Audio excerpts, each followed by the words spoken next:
Night street circuit car பந்தயம் சென்னையில் கடந்த ஆண்டு நடத்தப்பட்டது.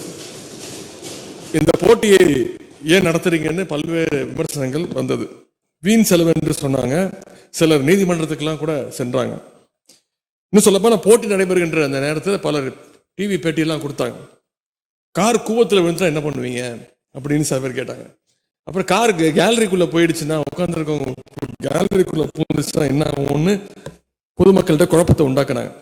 ஆனா யார் யாரெல்லாம் இந்த போட்டியை விமர்சிச்சாங்களோ அவங்களே பாராட்டுற அளவுக்கு சென்னை ஃபார்முலா 4 பந்தயத்தை சிறப்பாக நடத்தி காட்டினோம். 2 நாட்கள்ல மட்டும் சுமார் 12,000 பேர் நேரில் அந்த கேலரியில் உட்காந்து டிக்கெட் வாங்கி அந்த நேரில் இந்த போட்டியை ரசிச்சாங்க. இதற்கு சென்னை மக்கள் மிகப்பெரிய ஆதரவை தெரிவித்தாங்க. இந்த போட்டியில் 15 நாடுகள்ல இருந்து 40 கார் பந்தய வீரர்கள் பங்கேற்றாங்க.